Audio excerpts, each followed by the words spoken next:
what we do about them, the action we take because of those feelings is a different story. So, and I think that's what we're talking about tonight. What do we do? What do we do with them? How do we handle them? Again, I used to drink over them. Today, I don't know. Today, what I'm going to probably do is take a walk in the. For me, I mean it. I'm going to take a walk in the woods. If it's news or something that's coming over some type of news media, first of all, I'm going to shut that off. That's what I'm going to do. I'm going to shut that off and shut that down, and then I'm going to take a deep breath and take a walk. And that's probably what I'm going to do no matter what it is, right? I love walking the dog in the woods. I love doing that kind of stuff. I find solace and peace a lot of times. So I'm going to probably do that. I'm Matt. Hey, I'm Steve. Hey, I'm John. This is the Sober Friends Podcast. We're here for the sober curious, the new guy, and the old timer. We're here to talk about the stuff anyone looking to live alcohol-free has to face day to day, and how we overcame those struggles. We speak for no 12-step group, but we do try to remain anonymous. You're not alone. This is the Sober Friends Podcast. Steve, in 12-step groups, especially AA definitely has in one of the traditions, stay away from controversial topics. Controversial topics, though, can cause stress. And over the past week, there have been significant news events that in some circles have caused great stress. If you go on social media, you can see people who are talking about leaving the country. There are some people, I saw one person who is reporting every bad thing that's being reported that is being replied to in her comments, and this is somebody in recovery.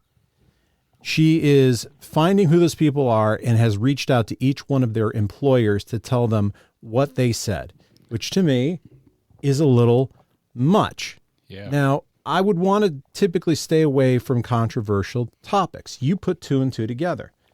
There are a lot of people, regardless of in recovery or not, who are really hurting right now. And some of those people are in recovery. And it makes me think when situations change, and this could be a divorce, a death in the family, the news in general, the sporting team that you support didn't win, that you're on the wrong side of a win. How do you maintain your sobriety through that?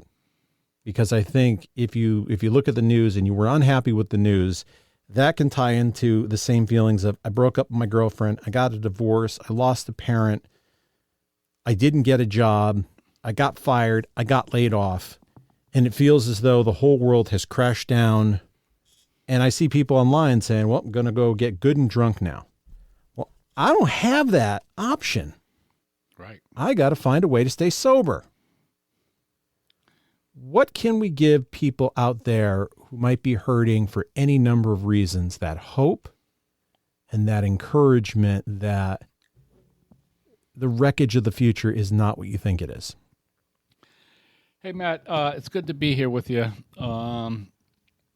It's really a great topic because, like I said, we all go through difficult times. And there are a wide variety of them, right? Like I said, they could be from anything, right? Mm-hmm. And I'll give you a little insight to some of that too, and it hasn't happened, but I was trick-or-treating with my grandkids, last week, whatever it was, week 2 weeks ago. And I was down with their other grandparents, my daughter-in-law's parents, and we walked up to this house, and we're in their neighborhood. So that's where my daughter-in-law did her trick-or-treating. And her dad said to me, oh, this family lost their son when he was 25 to ALS. Oh. Yeah. Oh, ALS at 25. Right.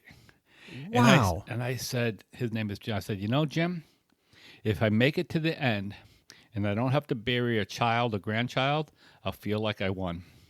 Really, right? I mean, I can't even imagine that type of loss and pain. And I can remember a specific incident where I had something very, very profound happening in my life.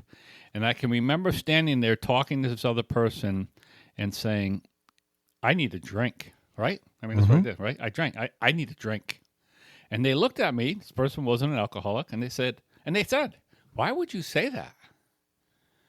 And at the time, trust me, I didn't identify as an alcoholic at that time, and I don't think I was an alcoholic. I would have never dreamed I was an alcoholic. I partied and all that. But anyway, so I can't do that today. Just like you said, I can't do that today. Luckily for us, especially for the two of us, again, we talk about it all the time on this podcast. We have a community that we can go to for help, right? And if you're out there, and if you're early in sobriety, or you're trying to white knuckle it, or whatever it is, you need that community. So we have a program and we have a community that we can go to for some help. So I think both of those things can be helpful in these types of times and issues or whatever.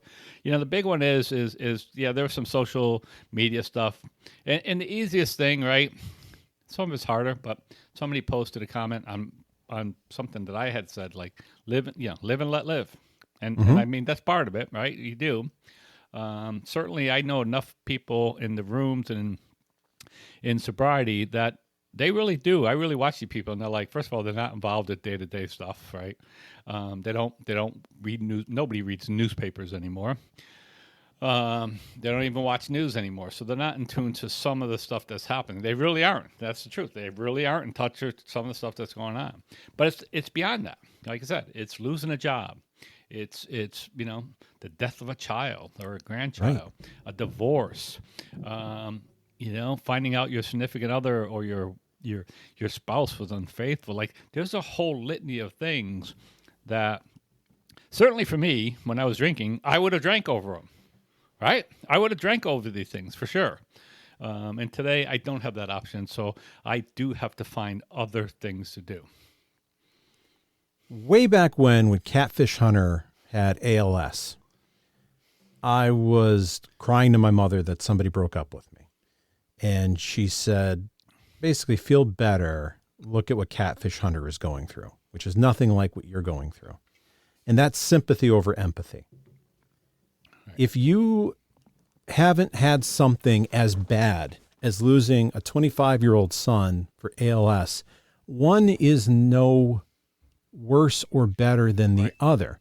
If you feel a certain way and you're at your lowest, but it's not the equivalent of losing your son at 25, that's okay, because what you're going through right now is your most crippling thing that you got to get through. You can't compare. There are some people who are there is this woman who has ALS that I follow on Instagram, and she starts her videos out with, "Hi, my name is so-and-so, and I have a terminal diagnosis of ALS." I think the handle is Limp Brewski. Limp Brews Kit. LIMPBROOZKIT. And she's relatively young. I believe she's in her 30s. And she talks about ALS. And as you watch her videos, you can see over time the progression, especially if you go back 6 months, a year. And she seems okay. Mm-hmm. And she talks about, I have purpose. I have purpose, which is to spread that message about ALS to other people. Right. And she does not seem like she's falling into a hole of despair. And just because she's living that way and you've fallen into despair of what you think is less, doesn't negate how you feel, because it's about your support system and it is about how you're getting through. Yeah, man, I'm glad you pointed that out. That's a real good. I'm going to, if I remember, because I always say, I'm going to put this in the notes and I forget. I'm going to put her Instagram handle in the notes, and I highly recommend that you follow. It's not a sober account, but it is very inspiring and she's funny. Yeah, I'm wondering if I've seen her on other platforms too, but I'll have to check it out. Yeah, I'll have to look in the notes and see that.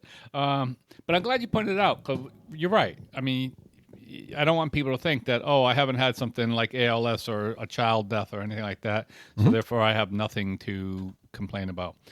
We all have things to complain about. So, oh, there you go. So yeah, it's really important that we don't compare, that we identify with what we're going through. Hey, our feelings are our feelings, right? And again, you're right. I mean, our feelings are our feelings, and all of those feelings are legit, and nobody should minimize them. What we do about them, the action we take because of those feelings is a different story. So, and I think that's what we're talking about tonight. What do we do? What do we do with them? How do we handle them? Again, I used to drink over them. Today, I don't know. Today, what I'm going to probably do is take a walk in the. For me, I mean it. I'm going to take a walk in the woods. If it's news or something that's coming over some type of news media, first of all, I'm going to shut that off. That's what I'm going to do. I'm going to shut that off and shut that down, and then I'm going to take a deep breath and take a walk, and that's probably what I'm going to do no matter what it is. Right? I love walking the dog in the woods. I love doing that kind of stuff. I find solace and peace a lot of times. So I'm going to probably do that.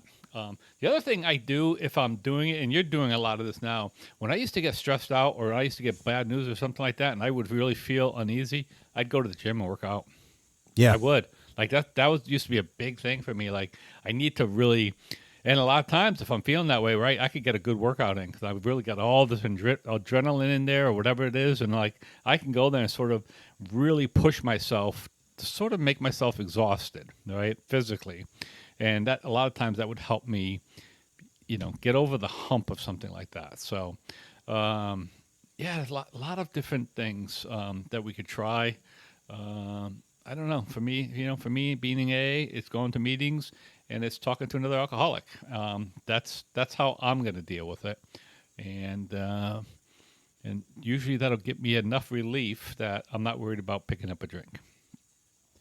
If I think back to Limp Brisket, I think about purpose. One of the main drivers to get rid of anxiety is get moving.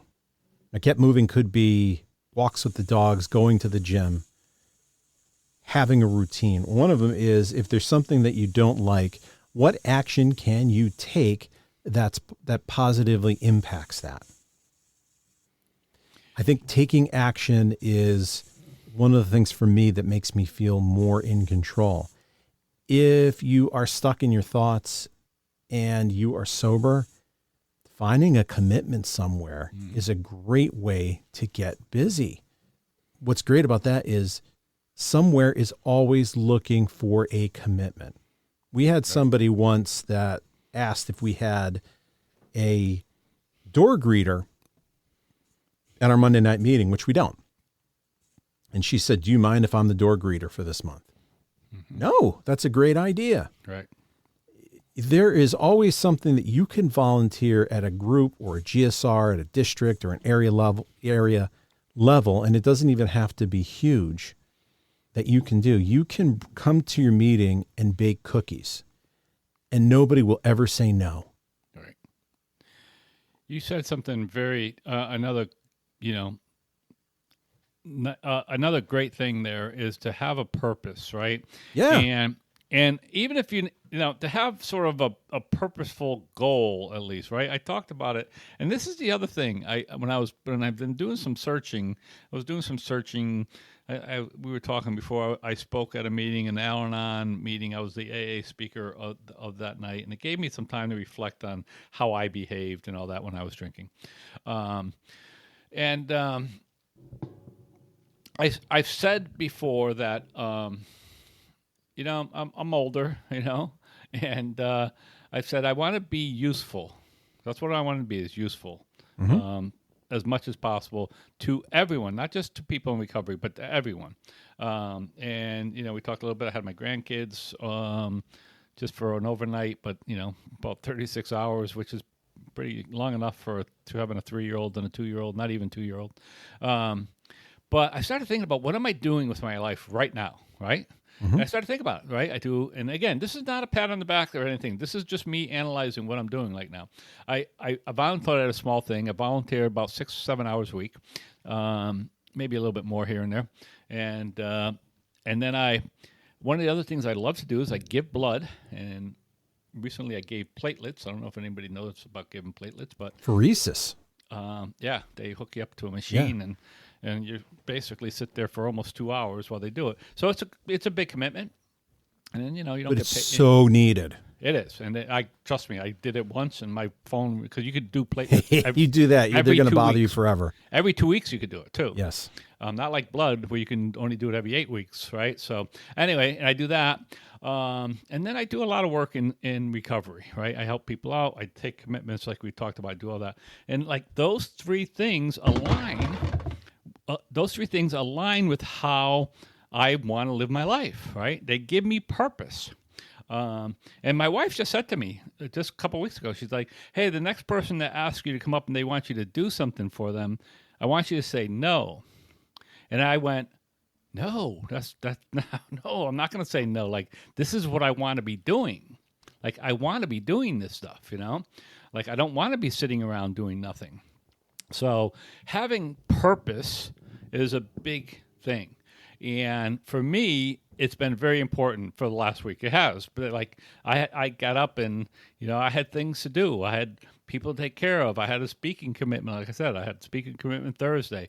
I'm doing a commitment in a detox center on Tuesday, right? Detox center is about as early in sobriety as you get, right? Maximum 5 days stay at a detox center. They bring you in and they detox you. And we bring it, my Friday night men's group brings a meeting to that every second Tuesday, and I took that commitment. Mm-hmm. So I'm doing that on Tuesday. So, that's the type of things I do, is I try to keep myself busy with that stuff, right? And then the other thing you said is to get busy, to do something. And the other thing is to get out of myself, right? To get out of myself. So that I can start helping other people, so that I can not be worried about my own crap. Because we all have our own crap going on, right? That's what it is. We all have our own crap going on.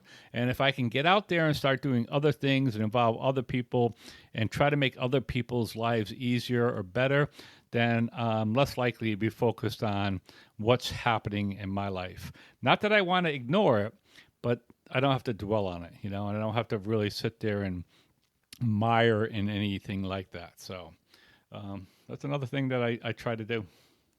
I've given a lot of thought around people who live in totalitarian countries. Like the government's really, really bad. There are people, like if I think in Venezuela is in a tough place right now. There are people who are not just super wealthy who are leading happy lives there. I'm sure it's not Pollyanna of what's going on, but they find joy. And just because things may be going on in the news that I may or may not agree with, doesn't mean I have to lose my joy.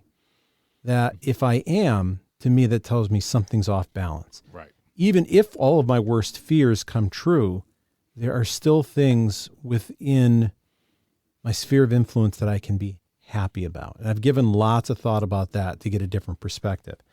I struggle, we've talked about this, the concept of a higher power, but I was driving home from the gym one morning, and the thought entered my mind that on the corporate org chart, if I put God as the CEO on the corporate org chart, then any particular person would be below that. And if I'm reporting to God, then the people I might be worried about, even if they're in a senior position, no longer seem as big of a deal, because it then makes the problem much smaller. And that was kind of an awakening, even with, seeking. I'm like, God can be, or a higher power can be good for that. Because if I'm serving up the pyramid that much higher and somebody below the pyramid is somebody I'm worrying about, it gives me less to worry about because I'm serving a higher purpose. Right.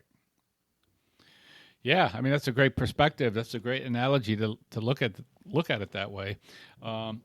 I absolutely believe, it's one of the things that I think about, and again, it's one of the things that I thought about when I was thinking about Friday, is that purpose. And even, like, who am I serving, right? I guess that's one of the things I was thinking about.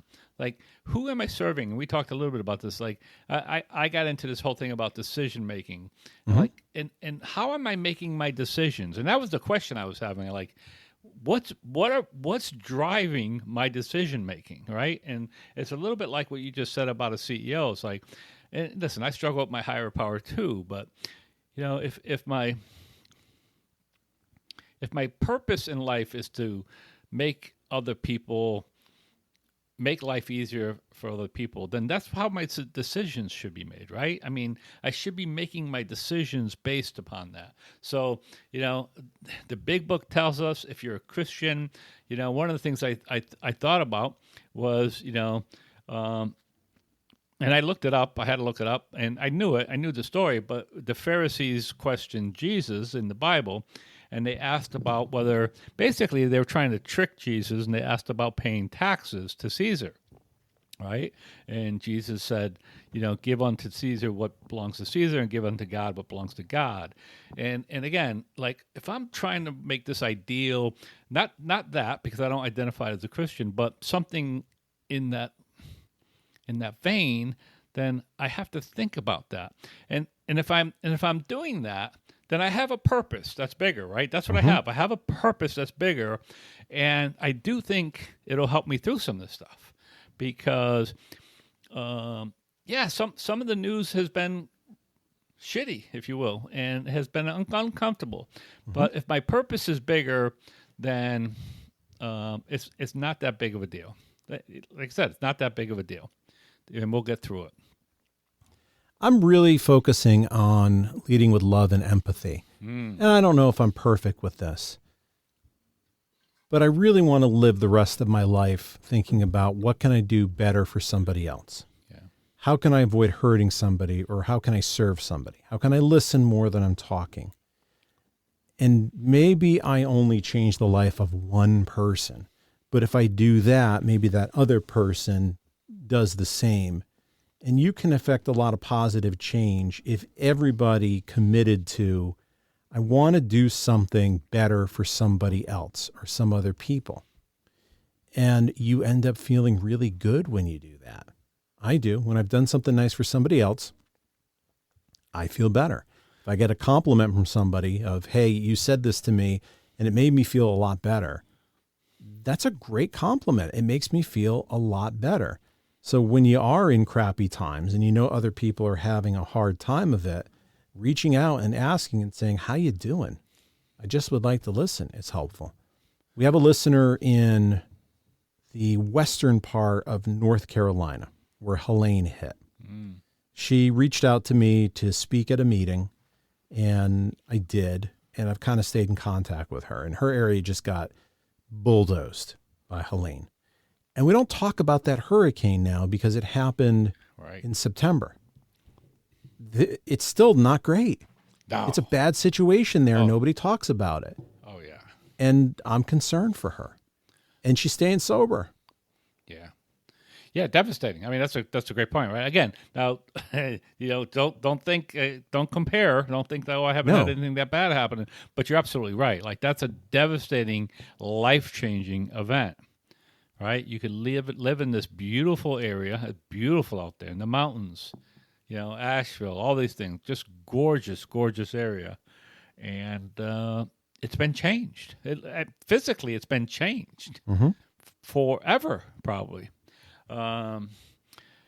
So yeah, and like that's a great point. Like, how do you stay sober during that? And then you have to have great thing. You need to have some purpose there. You need to try to figure out, like, what am I doing here, right? How do I move forward? It's one of those questions that people in that situation, they say, am I staying? Am I going? Right? That's the thing. And different people feel differently on those things. But it's such a really, really crazy thing to think about. How do you stay sober, right? I think in a thing like that is, like, again, in our situation, one of the beautiful things is once you get a few things up and running, you got Zoom, right? The truth is, there's probably not a lot of meetings out that way anyways because it's such a rural area. So there's probably not a lot of meetings. I remember a couple of years ago, John and I hiked up in in Maine. We did Katahdin, and Katahdin's way out in nowhere, right? Katahdin's out in nowhere. And we decided we were up there for almost a week, and we thought, like, oh, we're going to hit a meeting. Well, there were very few meetings to hit. Right. You know? There was like one meeting, like, and it's like, it seemed like, oh, this is the place where there's meetings. That was, there was like one place. And I remember us going there, and it was a big, it was like 40 people, but it was like probably the only meeting that's happening.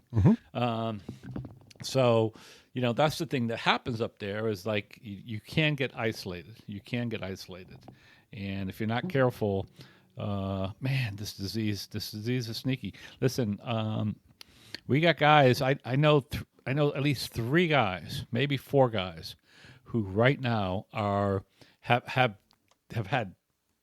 had sobriety, varying amounts, some of them several years, and they're just back out there, just doing the thing. And it's like, we talk about it at our Friday night meeting, like these guys are here. One of these guys was just at my house a couple months ago helping, another guy in the program put a window in my house, and now he's gone. He's back out there and doing his thing. And, it's just such a scary thing that if you're not careful, this thing will come up and bite you in the ass. So that's the exception to nothing is worth getting that worried about. Mm-hmm. But if I picked up a drink again, I'm worried I'm never going to find my way back. Yeah. I just don't know if I have it in me again to find another bout of sobriety, because it was really hard before this last time. Yeah. So I would rather not go down that path, and I'd like to do the right things. This really talks through regardless of what your situation is, even if alcohol is not the issue, having community is just so important. Yeah, it is. Community just makes the difference. Having whatever your situation is. Therapy is another great option. AA can do so much, and there are problems other than alcohol, although to me they're all interrelated. So find those things, and if you're really feeling awful, find an AA meeting, find an Al-Anon meeting, or whatever the 12-step choice is of your choice. Or there are online meetings that are outside of the 12-step purview. You can do stuff like recovery, recovery elevator, right. Recovery RE, whatever that is, which is a paid thing. But it is a different thing. Of whatever your path is, there's somebody who can help. And what I really love about the recovery path is if you focus on giving more than you take, at first, if you're just getting sober, you got to take. There's nothing that you can give. Right. But once you get there, I'm not going to meetings because I need help with not drinking. I go in there to teach, to help somebody else. That's why I'm there, to make sure that I'm a button seat to make sure there's enough people to have a successful meeting. Yeah. That's why I go. Yeah, I mean, I go for that absolutely too. I go for that. I always go to make sure we talked about this. A few months ago, I needed a meeting, and I shared at that meeting, and I went out to a noon meeting here locally to me, very close to me, a mile away. I could walk. First day I went to it, I walked to it. And I talked to the people there, and I started going to that meeting regularly, and I just thanked them. I'm like, listen, whoever kept this meeting going or opened this meeting after COVID, thank you, because when I needed the meeting, you guys were here. Right. And I feel the same way about that Monday night meeting, right? That Monday night meeting got very small for a while. And now we're up to a decent amount. It's not great, but there's times where we had, the other night we had a really good night, 22, 23 people, whatever might have been in there. That's a good meeting for that meeting. And I just hope that it could keep building. It's like, when I see that, I look and I go, yeah, then it makes sense, right? That's why we do that. That's why we go to that meeting. That's where we go. Plus, I go because I need to hear that stuff. I personally need to hear that stuff on a regular basis. I still have some character defects that still, give me some problems now and then. So I always have to be reminded of them. And the biggest one is selfishness and self-centeredness. That's the root of all my problems, and so I always got to be on the watch for that. Yep.